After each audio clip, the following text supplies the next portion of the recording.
नमस्कार, मंजूज रेसिपीमध्ये आपलं स्वागत आहे। आज मी बीटरूट हलवा बनवलेला आहे। नवीन वर्षाची नवीन सुरुवात, गोड सुरुवात। तर हा बीटरूटचा हलवा वाटणारही नाही मुलांना की बीटरूट आहे, एकदम छान होतो। अजिबात बीटरूटचा वास किंवा फ्लेवर येत नाही। चला तर मग माझ्या पद्धतीने हा बीटरूटचा हलवा बनवूया। त्यासाठी मी इथे बीटरूट घेतलेले आहे, स्वच्छ धुवून घेतलेला आहे 2-3 वेळा। आता याची साल काढून घेते।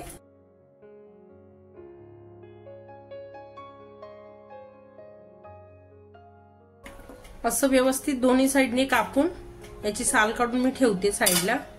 पुन्हा ह्याची पण ह्या सर्व बीटची मी वरची साल काढून घेते। अशी बीटरूट मी सोलून घेतलेले आहेत, व्यवस्थित दोन्ही साइडने कापूनही घेतलेले आहेत। आता मी हे किसून घेते।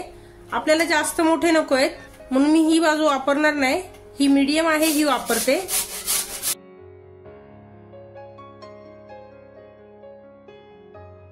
इकडची साइड वापरल्यामुळे हे असे झालेले आहे आपले किस, जास्त जाड नाहीये।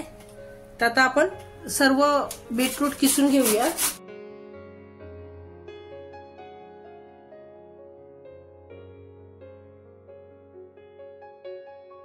बीटरूट इथे मी किसून घेतलेले आहेत। कढई मी तापायला ठेवलेली, कढईमध्ये मी 2 चमचे इतकं तूप घालते।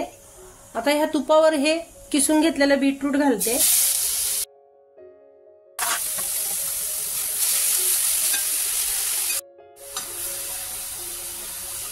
स्लो गॅसवर मी बीटरूट 5 मिनिटं परतून घेणार आहे। 5 मिनिटं झाले, बीटरूट मी तुपावरती परतून घेतलेले आहे। आता मी ते 1 कप इतकं दूध घालते आणि याला स्लो गॅसवर छान शिजू देते। ते मी एक नॉनस्टिक पॅन घेतलेला आहे। आता यामध्ये मी 1 चमचा इतकं तूप घालते। आता ह्या पॅन मध्ये मी पाव वाटी इतकं दूध घेतलेलं आहे ते घालते आणि इथे अर्धी वाटी इतकं मी मिल्क पावडर घेतलेला आहे ते घालते। आपल्याला याचा मावा बनवायचा आहे। तुम्हाला हलव्यामध्ये मावा टाकायचा नसेल तर दुधाचं प्रमाण वाढवावं। हा असा मावा तयार करून झाला, थोडा घट्ट होईपर्यंत परतून घ्यायचा आपल्याला। तर इथे आपला मावा तयार झालेला आहे। मावा पॅन सोडायला लागला की समजायचं हा व्यवस्थित झालेला आहे। आता मी गॅस बंद करते, आपला हलवा बघूया। आता इथे मी 3-3.5 चमचे मी मोठा चमचा इतकी साखर घेतलेली आहे। छान कलर आलेला आहे। आता इथे गोड आपल्या आवडीप्रमाणे करावं। बीट पण थोडे गोडसर असतात आणि जो आपण मावा केलेला आहे त्याच्यामध्ये मिल्क पावडर आहे, दूध आहे, त्याच्यामुळे गोडवा असणारच। जर तुम्हाला आणखी गोड हवं असेल आपल्या इच्छेनुसार साखर थोडी वाढवावी। 15-20 मिनिटं झालेली आहे। आपलं बीटरूट छान शिजून घेतलेलं आहे मी, आधी दुधामध्ये नंतर साखरेमध्ये। वेलची पूड घालते त्यामध्ये, सगळ्यात शेवटी मी वेलची पूड घातलेली आहे। हलवा छान सुक्का झालेला आहे, कोरडा झालेला आहे।